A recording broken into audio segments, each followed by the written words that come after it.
नमस्कार दोस्तों, हमारे YouTube चैनल में आपका स्वागत है।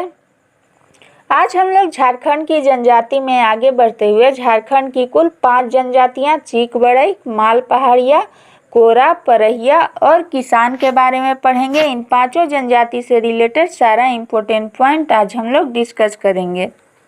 तो आइए स्टार्ट करते हैं। सबसे पहले हम लोग चीक बड़ई जनजाति को देखते हैं। तो ये बुनकर जनजाति है, याद रखिएगा। चीक बड़ई जो है वह बुनकर जनजाति है और इनको हाथों से बने कपड़ों का जनक कहा जाता है। ये चीक बड़ई जनजाति से रिलेटेड बहुत इंपॉर्टेंट पॉइंट है, इसको याद रखिएगा कि इनको हाथों से बने कपड़ों का जनक कहा जाता है और ये बुनकर जनजाति है। इस जनजाति को 2 वर्ग में विभक्त किया गया है। एक है बड़ गोढ़ी और दूसरा है छोट गोढ़ी। बड़ गोढ़ी मतलब बड़ जात और छोट गोढ़ी मतलब छोट जात। तो चीक बड़ई जनजाति को 2 वर्ग में विभक्त किया गया है। कौन कौन सा? बड़ गोढ़ी और छोट गोढ़ी। इन लोग का जो मुख्य पेशा है वह कपड़ा बुनना है। चीक बड़ई जनजाति का मुख्य पेशा कपड़ा बुनना है। ये लोग ऐसे भी हम लोग अभी देखे कि ये लोग बुनकर जनजाति हैं और इनको हाथों से बने कपड़ों का जनक कहा जाता है। तो इनका जो मुख्य पेशा है वह कपड़ा बुनना है। इनका जो भाषा है वह नागपुरी है। चीक बड़ई जनजाति का भाषा क्या हुआ? नागपुरी। और झारखंड में इनका जो सर्वाधिक जनसंख्या है वह गुमला और सिमडेगा जिले में है। याद रखिएगा, चीक बड़ई जनजाति का सर्वाधिक जनसंख्या गुमला जिले में और सिमडेगा जिले में है और इन लोग का जो भाषा है वह नागपुरी है। इस जनजाति में अन्य जनजाति की तरह अखरा और पंचायत व्यवस्था नहीं मिलता है। हम लोग अभी तक पीछे देखे कि प्रत्येक जनजाति में एक अखरा होता है। अखरा मतलब नृत्य स्थल, एक पंचायत व्यवस्था होता है, पर चीक बड़ई जनजाति में ऐसा व्यवस्था नहीं है। याद रखिएगा, चीक बड़ई जनजाति में अन्य जनजाति की तरह अखरा और पंचायत व्यवस्था नहीं मिलता है। इन लोग के जो मुख्य देवता हैं वो सिंह बोंगा हैं और मुख्य देवी जो हैं वह देवी माई हैं। चीक बड़ई जनजाति के मुख्य देवता कौन हुए? सिंह बोंगा। और मुख्य देवी कौन हुई? देवी माई। और ये लोग शव को जिस स्थान में दफनाते हैं उस स्थान को मसना कहा जाता है। चीक बड़ई जनजाति के लोग शव को मसना में दफनाते हैं। शव को जिस स्थान में दफनाते हैं उस स्थान को क्या कहा जाता है? मसना कहा जाता है। तो ये था चीक बड़ई जनजाति से रिलेटेड सारा इम्पोर्टेंट पॉइंट। इसमें ये सारा पॉइंट जरूर याद रखिएगा कि इनको हाथों से बने कपड़ों का जनक कहा जाता है। ये बुनकर जनजाति हैं और इनका भाषा नागपुरी है और इनका जो सर्वाधिक जनसंख्या है वह गुमला और सिमडेगा जिले में है। इनमें अन्य जनजाति की तरह पंचायत व्यवस्था और अखरा नहीं मिलता है और ये लोग शव को मसना में दफनाते हैं। अब आइए हम लोग माल पहाड़िया जनजाति के बारे में देखते हैं। तो माल पहाड़िया का ही एक शाखा सौरिया पहाड़िया है, जिसके बारे में हम लोग पहले पढ़ चुके हैं। आज हम लोग माल पहाड़िया जनजाति के बारे में पढ़ेंगे। तो आइए स्टार्ट करते हैं। यह झारखंड की एक आदिम जनजाति है। याद रखिएगा, माल पहाड़िया जो है वह झारखंड की एक आदिम जनजाति है। झारखंड में कुल 8 आदिम जनजाति है, जिसमें से एक माल पहाड़िया भी है। तो माल पहाड़िया झारखंड की एक आदिम जनजाति है और माल पहाड़िया को सकरा जाति का वंशज माना जाता है। याद रखिएगा, माल पहाड़िया को सकरा जाति का वंशज माना जाता है और इनका जो झारखंड में मुख्य निवास स्थल है वह संथाल परगना के राजमहल क्षेत्र में है। माल पहाड़िया का झारखंड में मुख्य निवास स्थल संथाल परगना के राजमहल क्षेत्र में है। ये लोग वधु मूल्य को पोन एवं बंदी कहते हैं। पोन और बंदी शब्द का यूज जो होता है वह माल पहाड़िया में वधु मूल्य के लिए किया जाता है और इन लोग में वधु मूल्य में सुअर देने की प्रथा है। याद रखिएगा, माल पहाड़िया जनजाति में वधु मूल्य में सुअर देने की प्रथा है। ये लोग झूम खेती भी करते हैं और ये लोग झूम खेती को कुरुआ कहते हैं। याद रखिएगा, माल पहाड़िया जनजाति में झूम खेती को क्या कहते हैं? कुरुआ कहते हैं। और इनके जो सर्वोच्च देवता होते हैं वह धरती गोसाई होते हैं। माल पहाड़िया जनजाति के सर्वोच्च देवता कौन है? धरती गोसाई। और धरती गोसाई से रिलेटेड ये पॉइंट याद रखिएगा कि धरती गोसाई को वसुमती गोसाई या वीरू गोसाई भी कहा जाता है। धरती गोसाई को वसुमती गोसाई या वीरू गोसाई भी कहा जाता है। और माल पहाड़िया जनजाति के सर्वोच्च देवता कौन हुए? धरती गोसाई।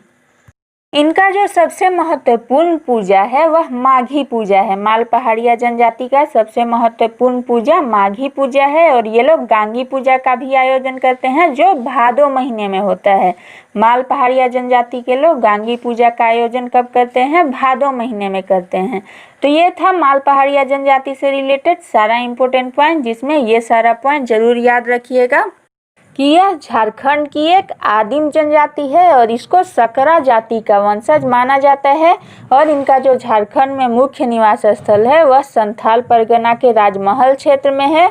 इन लोग में वधु मूल्य में सुअर देने का प्रथा है और इनके जो सर्वोच्च देवता हैं वह धरती गोसाई हैं, जिनको वसुमती गोसाई या वीरू गोसाई के नाम से भी जाना जाता है। इनका सबसे महत्वपूर्ण पूजा माघी पूजा है और ये लोग गांगी पूजा का भी आयोजन करते हैं जो कि भादो महीने में होता है। अब आइए हम लोग कोरा जनजाति के बारे में देखते हैं। तो सबसे पहले ये देखते हैं कि आखिर कोरा शब्द का उत्पत्ति कैसे हुआ। तो ऐसा माना जाता है कि कोरा शब्द का जो उत्पत्ति हुआ वह मुंडारी शब्द कोड़ा से हुआ। कोरा शब्द का उत्पत्ति मुंडारी शब्द कोड़ा से बताया जाता है और कोड़ा का जो अर्थ होता है वह मिट्टी कोड़ना या मिट्टी काटना होता है। कोड़ा का अर्थ क्या होता है? मिट्टी कोड़ना होता है या मिट्टी काटना होता है।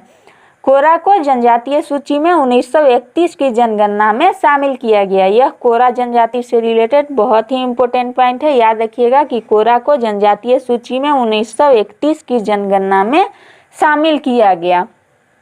इस जनजाति को डांगर भी कहा जाता है। याद रखिएगा कोरा जनजाति को और क्या कहा जाता है? तो डांगर कहा जाता है।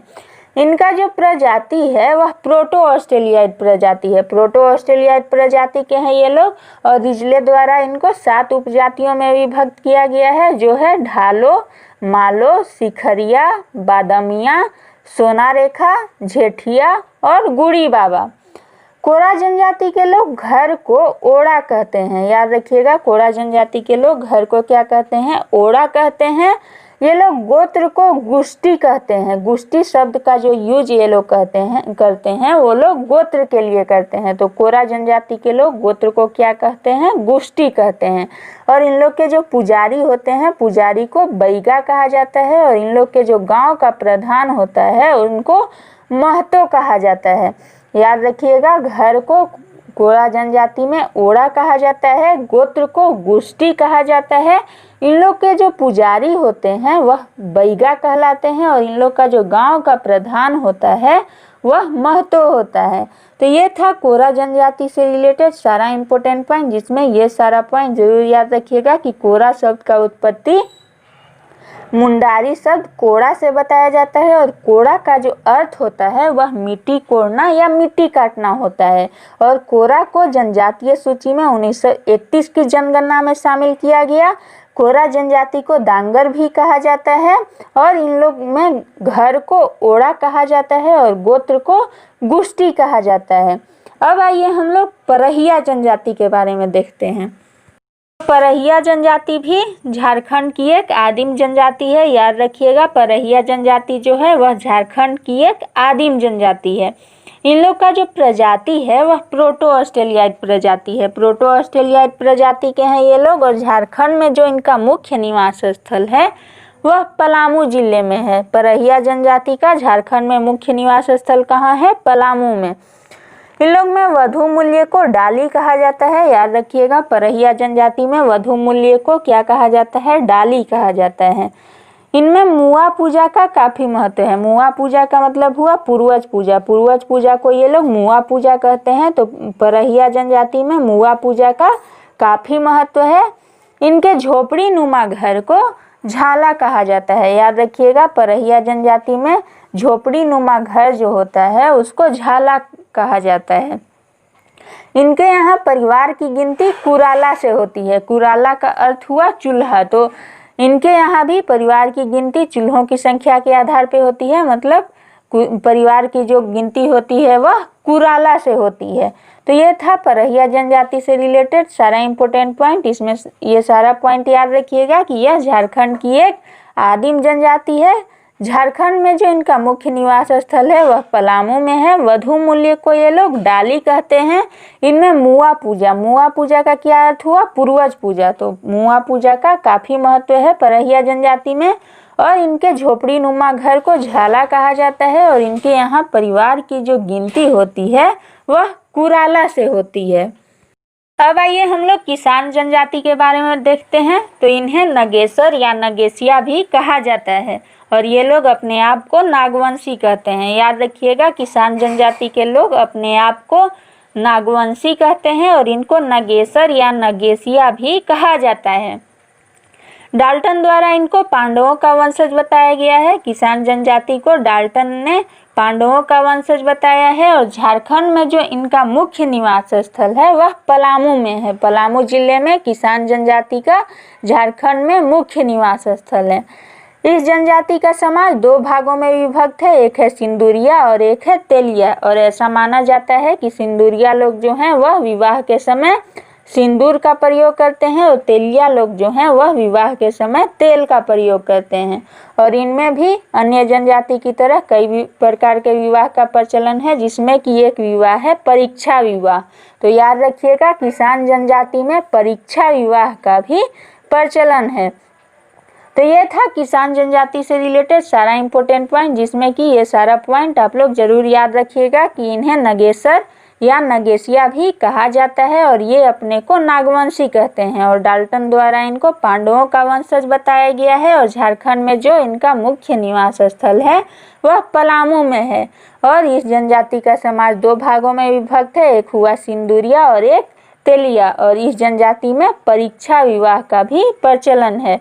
तो आज हम लोग झारखंड की कुल 5 जनजाति, जिसमें चीक बड़ई, माल पहाड़िया, कोरा, परहिया और किसान के बारे में पढ़े। इन 5 जनजाति से रिलेटेड सारा इंपॉर्टेंट पॉइंट आज हम लोग डिस्कस किए। तो उम्मीद है कि आप लोग को हमारा आज का ये वीडियो पसंद आया होगा। अब अगर आप लोग को हमारा ये वीडियो पसंद आया तो प्लीज़ हमारे चैनल को सब्सक्राइब कर दीजिए और बेल आइकन पे क्लिक कर लीजिए, ताकि हमारा वीडियो अपलोड होते ही आपको नोटिफिकेशन मिल जाए। Thank you for watching.